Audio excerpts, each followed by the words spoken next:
This morning. Thank you all for joining. As I mentioned before, some of you popped on. There are a lot of Spire coordinators out there who are in the land of AP testing right now and are not able to join us today, but we are taping the session and we will get that out to them next week, probably, as we move forward. So I would love to introduce John Valley. He comes to us from the Oregon College Savings Plan and is going to give us a great overview of the Oregon College Savings Plan.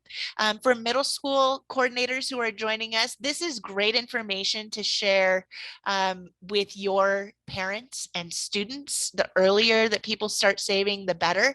But honestly, no matter when you start saving for college, it makes a difference. And John's going to talk to us about the benefits and the things that we need to know about the Oregon College Savings Program so we can let our students and families in on this great secret that I think some people don't know about across our state. So I'm going to let you take it away, John, and we'll look forward to hearing what you have to share. Thanks. Great. Thank you so much, Cheryl. I will be sharing my PowerPoint momentarily. I just want to let folks know my PowerPoint usually takes about a half hour depending on questions. I certainly encourage people to ask a question. It seems like we have a pretty good group of at least 20 people. So Cheryl, if you're able to monitor the chat room while I'm talking, sometimes I don't always catch that. If there's a question, I'll try to take a pause about every 5 or so minutes just to make sure what I'm saying makes sense. Obviously, there'll be an opportunity for questions at the end of the presentation, and I'll share my contact info as well. But as much as I like to hear myself talk, 30 minutes straight might be a little much. So feel free to ask questions. And with that, I'm going to go ahead and share my screen and get started. And John, just so you know, I just changed my name. I'm Rochelle, and somebody had used. Rochelle, I'm sorry, it said Cheryl on the. Yeah, it did, and that was all me. Somebody used our account before me, so sorry about that confusion. No, hey, no need to apologize. It's great to call you by your right name, Rochelle. So thank you. So yeah, I'm going to talk about the Oregon College Savings Plan. At the end of the presentation, I'll briefly mention another savings program we implement at the State Treasury, which is where I work, which is our disability savings program called ABLE, which is modeled after the Oregon College Savings Plan. So in case people are interested in that, I can share a little bit about that and follow up with people if they want more information. So this is not going to be a shock to anyone on this call that the cost of college is at an all-time high. It's getting more and more expensive. This is the latest information we got from the College Board, looking at national averages for a private four-year school, calculating room and board with tuition and fees. It's nearly $52,000 a year. For a four-year public school, something like OSU or U of O, nearly $23,000 a year, and for a two-year community college, something like PCC, a little over $13,000. And if I went back over the last 20 years, you'd see a increase, just going up and up and up. It's not getting less expensive; it's getting more expensive. One of the results of this, and there's been a lot of coverage about this in the news, is that student debt is on the rise and has been on the rise again for several years now. The latest statistics that I saw show that Americans owe over about $1.7 trillion in student loan debt. Nearly 45 million Americans owing that debt. It's becoming a huge problem for a lot of families. I read an article a few years ago that was looking at this, and one of the solutions they identified was that every dollar saved is a dollar less borrowed, which is really why we have the Oregon College Savings Plan, to make it a little less of a burden with student debt and overall costs of going to a post-secondary education institution. Want to make clear, and I know you guys are already familiar with this, is that there's still a real strong need to have scholarships and grants along with the Oregon College Savings Plan. We're just another tool in the toolbox. We don't want to think if you have an Oregon College Savings Plan account, that's going to pay for everything. We already looked at how expensive it was. So we always say, still look at student loans, still look at scholarships, still look at grants, but the Oregon College Savings Plan can be another tool in that toolbox to help pay for a higher education. I've been with Treasury now for a little over 7 years. My background is not necessarily in financial studies or anything like that. I was a poli-sci major and went to law school, but I'd always heard about the power of compound interest. And when I started, my boss, Michael Parker, gave a presentation, and the light bulb went off when he showed this slide of the power of compound interest working for you rather than against you. So this is a hypothetical. And the idea is if you just had a baby and your goal is to have $20,000 for that baby to help pay for a post-secondary education, how do you get to that $20,000 goal when they turn 18? So under option A, you'd be saving $50 a month every month for 18 years with a hypothetical 6% interest rate. So you'd be making about $10,800 worth of contributions, earning interest of nearly $8,700 to get to your $20,000 goal. That would be option A. Option B would be you wait till your child turns 18, take out a $20,000 loan. Again, with a hypothetical interest rate of 6%, you'd then be paying $154 a month every month for the next 18 years. So in addition to that nearly $20,000 principal in a loan payment, you're making over $13,700 worth of interest payments. So sometimes I'll go to an Aspire school or an Avid school, and I'll say to some students, which do you think is a better option, option A or option B? 95% of the time, all the kids raise their hands for option A. Hopefully you see that as a better option as well. And that's what we mean by it's cheaper to save than to borrow. You want that compound interest to work for you rather than against you. So what you need to do to open up an Oregon College Savings Plan. One of the things I just want to point out, because sometimes people hear the term 529 account, that's what the Oregon College Savings Plan is. 529 stands for the section of the Federal Revenue Code where Congress authorized states to basically create college savings plan accounts. And in Oregon, it's the Oregon College Savings Plan. So Oregon College Savings Plan 529, same thing. You need to have a social security number or a taxpayer identification number, both for the account owner and for the beneficiary. It's $25 to open the account, and the account owner has to be 18 years old or older. Once you open that account, you can put as much money in it as you want, as little as you want, as frequently or as infrequently as you want. There's not a minimum balance. You don't have to contribute every month or every year. It's totally up to you. And it's one beneficiary for each account open. So I have a son and a daughter. I have one for my son and one for my daughter.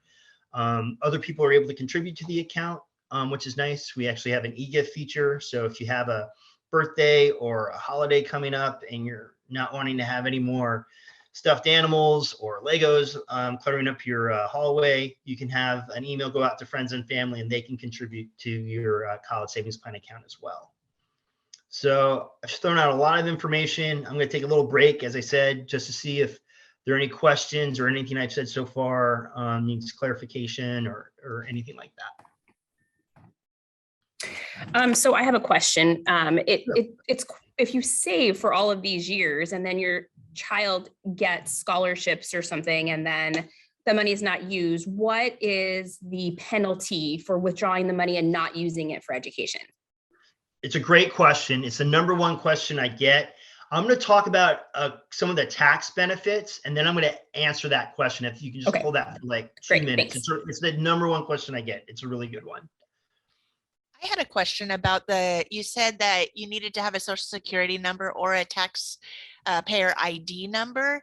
I'm a little bit, I don't know all of the information about taxpayer ID numbers. Is that for individuals who are non-citizens? Or do they have to be citizens?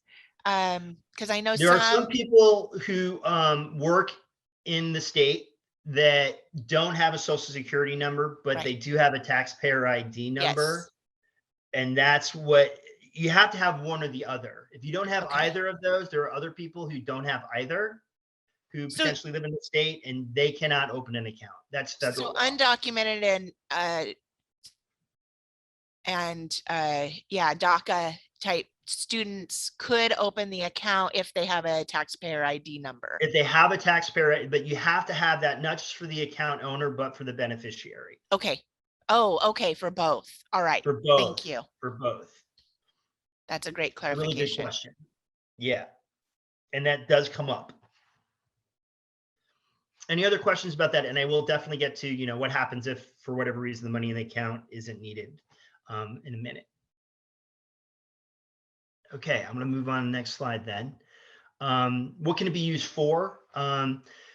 Sometimes we get the question, can it only be used in Oregon schools? That is not correct. You can use it for any any 4-year school, 2-year school, trade school in Oregon or outside of Oregon. Even apprenticeship programs, as long as they're registered within the U.S. Labor Department. On the eligibility for post-secondary education institutions, the real criteria is that the school needs to be accredited, which means they're eligible for federal financial aid, which is about 95% of all schools. If you go to the FAFSA website and you type in the school name, they'll basically let you know whether or not they're eligible for federal financial aid. And the money can be used for anything that's associated with going to that institution. So that could be anything from room and board, to textbooks, to tuitions, to computers. I tell people if they're going to go to a culinary institute or their son or daughter are going to go to a culinary institute and they have to buy pots and pans and knives, those are required to go to that school. Those are eligible expenses. It's also important to remember that, sometimes I'll have parents who are about to go to the bookstore for an upcoming semester and say, where do I turn in my receipts? We do not collect receipts at the College Savings Plan at Treasury. It's sort of on the honor code where we expect you to use the money for what it's supposed to be used for. However, I would hold on to those receipts. If you ever get audited by the Department of Revenue, which is a different agency than us, you're going to want to have those, but we don't require it. Like I said, it's sort of on the honor code that you're using the money for what you're supposed to be using it for. And recently, Congress also authorized that you can use up to $10,000 for qualified student loans for the beneficiary. That's total. So it's on an annual. There's a total of $10,000. But that is a new development that recently was passed by Congress. One of the other nice things about the College Savings Plan is that back in 2020, the legislature authorized a income state tax deduction for all the contributions made to an Oregon College Savings Plan account. It's up to $300 if you're a joint filer, $150 if you're a single filer. It is means tested, and that's what the graph shows. So the more you make, the more you have to contribute in order to maximize that tax credit. I'll go on the high end. If your adjusted gross income is $250,000 or more, you'd have to make $6,000 or more worth of total contributions in order to get that $300 tax credit.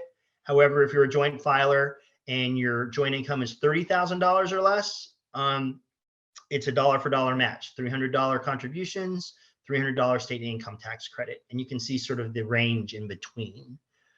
In addition to having a tax credit, the Oregon College Savings Plan is an after-tax program, by the way, but all the earnings that you get are tax-free as long as you use that money for a post-secondary education. I remind people all the time, I do work for the state treasury. I'm basically a walking, talking public service announcement. I'm not getting any sort of commission for every new account that's being opened. There are some administrative fees based on the different portfolios we offer and which one person chooses to allocate their money in.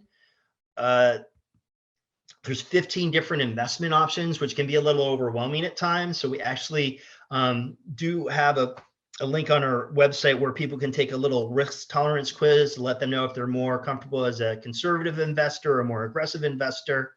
The actual most popular investment option we have is an age-based portfolio.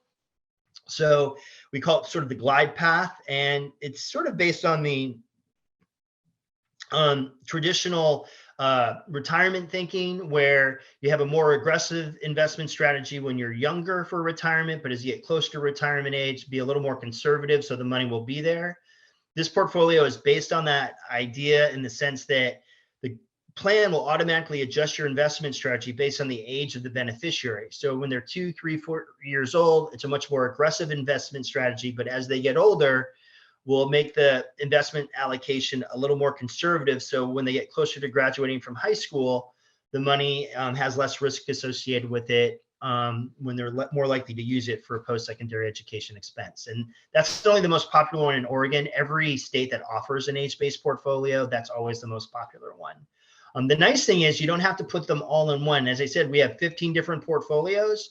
So you could put 50% in a age-based portfolio, and then another 50% in an FDIC insured option, which doesn't have a really high rate of return because it is tied to the national interest rates, although those have recently been raised by the Fed. But you will never lose money in that option. So parents of older children tend to like that one because there's less risk involved. But the nice thing is twice within a calendar year, you can always change your allocation as well. So you're not having to stay with that particular allocation model that you chose at first for your investments. So I'm going to take a quick pause here to see if there's any questions about that. And then I will also answer the earlier question about what happens if my son or daughter gets a scholarship or decides they don't want to go to school. But besides that question, any other questions about the portfolios or anything else I might have talked about? Okay, I don't hear any. So there's a couple different things you can do when your son or daughter decides they don't want to go to school. First of all, it's really important to remember that when you open the account, it's always the account owner's money. It is not the beneficiary's money. So when they turn 18, it's not like they inherit it and they can go spend it on whatever they want. The account owner always controls when the money, what money goes in and what goes out. It's also important to remember that there's no age limit of when the money needs to be used. I know there are some college savings programs out there, I think like the Coverdell grant, where you have to use the money by the time the beneficiary turns 25 or the money will go away, or you can't use it after that. That's not the case with the college savings plan. It can be used when the beneficiary is 20, 25, 35, 45. It doesn't make a difference. So there are a couple different things you can do. I mentioned earlier that I have two accounts, one for my son, one for my daughter. My son's older. So let's say he gets a full scholarship, doesn't need the money in his account. I could transfer it to my daughter's account, no penalty, no problem. You're also able to change the beneficiary within a first cousin. So let's say my wife wanted to go back to school for professional development purposes. Again, there's no age limit. So she can go back to school as an adult, and I can change the account from my son's name and put it in my wife's name, no penalty, no problem. If you end up wanting to take that money out and not use it for a post-secondary education expense, and there's no one to change the beneficiary to, there's a couple penalties involved. One is you would pay back the state all the state income tax credits that you had been taking, which I mentioned earlier, because you're not using it for a post-secondary education expense. You would also pay a 10% penalty on the interest you've earned, not on the principal though, because it is an after-tax program. What I mean by that is you get your paycheck, you paying your Social Security and all that, and then afterwards, you're making your contribution into a college savings plan account. So the 10% penalty is only on the interest you've earned, not on your principal. Does that answer the earlier question as far as what you can do as far as if a student decides they don't need the money or are not going to college? Yes. Any secondary? Yeah, thank you. Great. Any other questions about anything else on the portfolios or anything else I talked about with the tax benefits? I actually have a question on the other end of this. What happens Sure. if something happens to the owner of the account?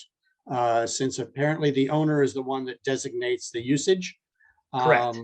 So let's say worst case scenario, the owner dies. There's no estate planning. What happens? Well, it's a really good question. When you open the account, you actually have the ability to name a successor when you open the account. The next obvious question I get is like, well, I named my wife as the successor and we both are in the same car crash, right? The same kind of thing. It does go to probate. Now, if you don't specifically articulate what's going to happen in your will, how you want that money to be allocated or who to choose it, it just will go through the normal probate sort of execution of assets. But if people are worried about how they want that money spent, you should specify that in your whatever your will or testament is. Does that answer that question? Sorry, I was muted. Yes, it does. That's okay. I was like, boy, I hope I really didn't. You did, great. Any other questions about anything else I might have mentioned earlier? I did want to clarify about changing beneficiaries. You said something Yeah, about within the first cousin, so they have to be cousin. related Yeah. to you in Yeah. order Well, to change the beneficiary. You couldn't give it to a family friend or, something like that if you don't have nieces and nephews, or could you even do that? it's a really good question. You can open an account for anyone you want. I could open an account for my neighbor if I wanted to. The only thing that would potentially hold me back, or would make me second guess that, is that if for whatever reason my neighbor decided they weren't going to go to college, I couldn't just, or I could change it, but it'd have to be within a first cousin of my neighbor, not of me. So I may not know any of those people. So Okay. there's nothing stopping you from opening an account for anybody. Just if you ever wanted to change the beneficiary, they have to be within a first cousin. So you have to be comfortable with that or pay the penalties. What is within the first cousin? I don't understand. So like if you're a grandparent Uh-huh. and you have multiple grandchildren, Uh-huh. and you have like 10 different grandchildren, and let's say 5 of them are not going to go to college, Uh-huh. they're all within first cousins of each other. So Okay. you can move that money around and and that also goes to the nieces and nephews. Okay.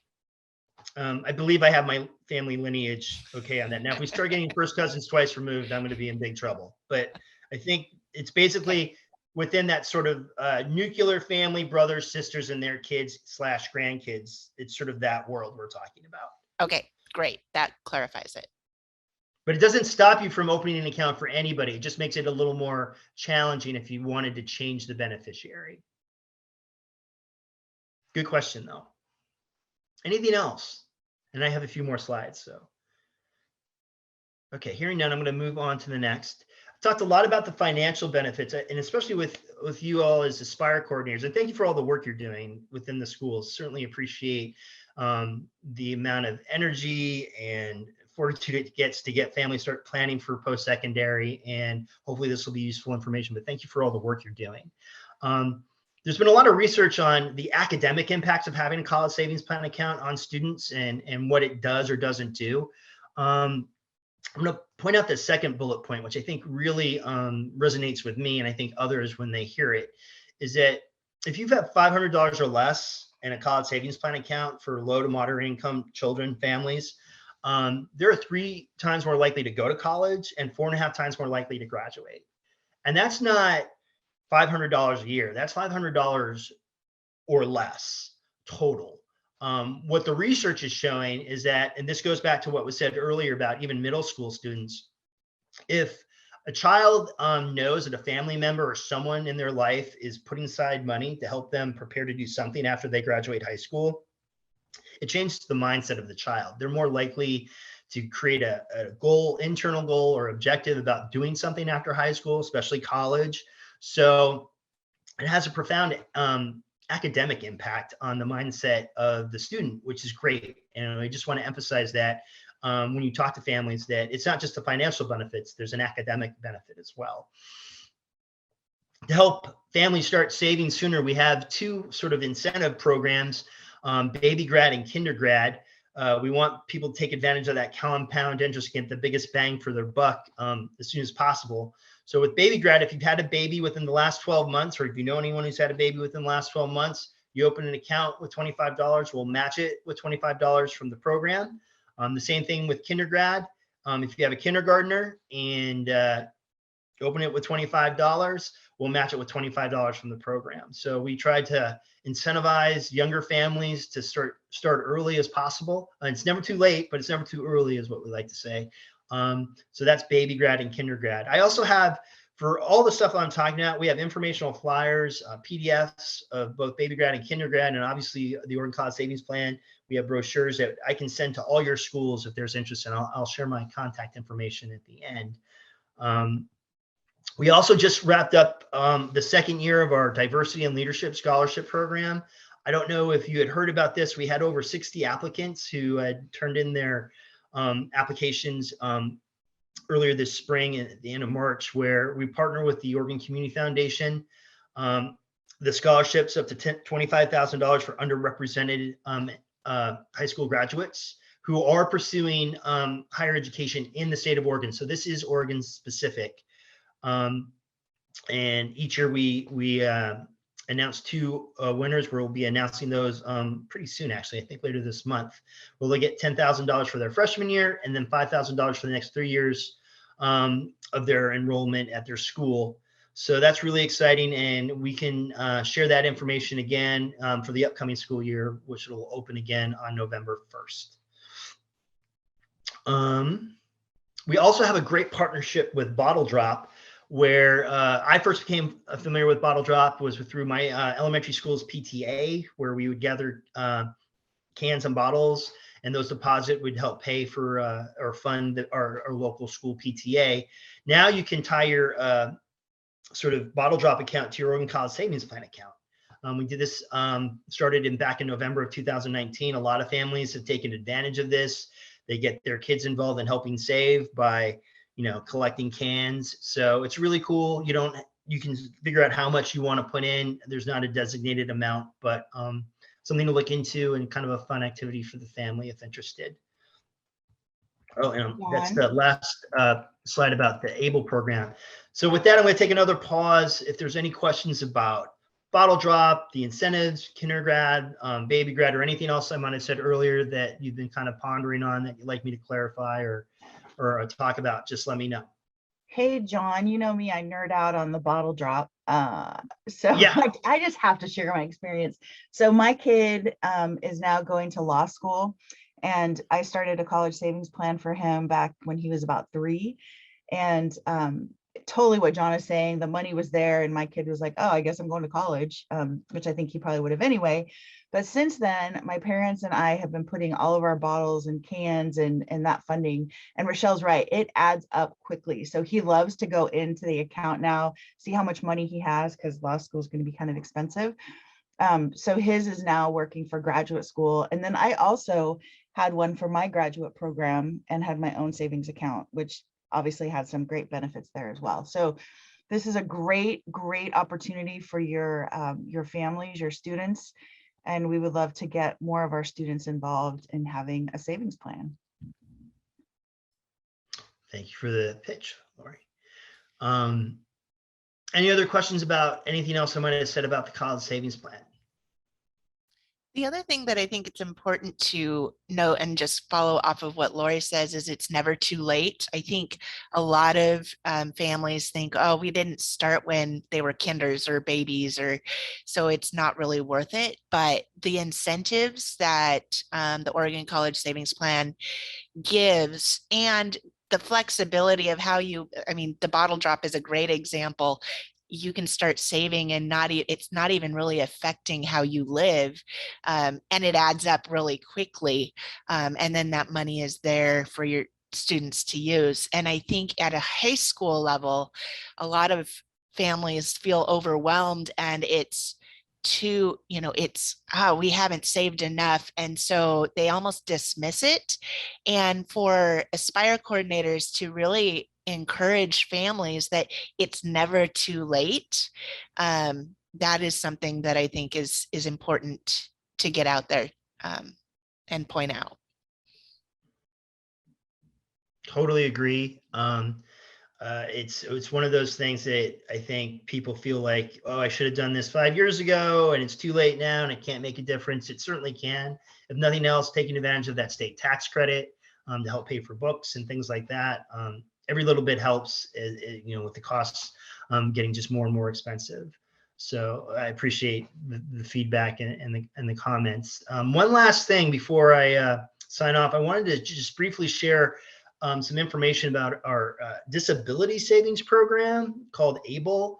If any of you are working with families who have a loved one who has a physical or mental disability, this might be of interest to them, student or otherwise. Basically, this was created because the advocacy community within the disability world were really upset about an asset limit. You may or may not know this, but if you have a physical or mental disability, you're not supposed to have more than $2,000 worth of assets, or you'll lose your benefits, something like SSI or SSDI. And so you had parents writing their children out of their wills, because if something were to happen to the parents, kids inherit the money and then they lose their benefits. So It's modeled after the college savings plan. So it's the same type of investment portfolio. All the interest you're earning is tax-free, but instead of saving for post-secondary education expenses, you're basically saving for living expenses associated with that disability, which can range from healthcare costs, transportation costs, anything that improves that person's quality of life. They're also eligible for the state tax credit with an ABLE plan. So I have a counterpart that focuses specifically on ABLE, and she's available to do like a full-time ABLE presentation if that makes sense at your school. That can go over all the details. Usually families with disabilities have a lot of specific questions dealing with trusts and other kind of specific disability savings issues. So we have a full-time person who works on that who can do a presentation if interested. And we can also send information materials to your school, hard copies of our brochures and flyers on this as well. Here's my contact information.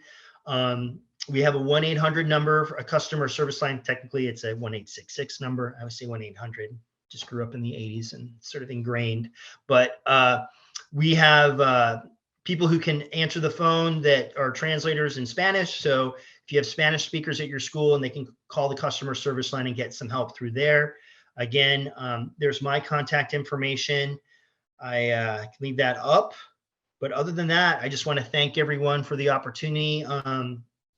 Lori and Michelle, the invitation to speak with all of you today. Thank you so much. Hopefully this was informative. And my hope is that all of you on this call and all Aspire schools will take advantage of us being able to send you free information. All the materials that I'm talking about, we can send for free to your school in both English and Spanish, informational brochures. I'm also available to do these types of presentations, virtual or otherwise, if it makes sense at your school on a family college career planning night or anything like that, information tables.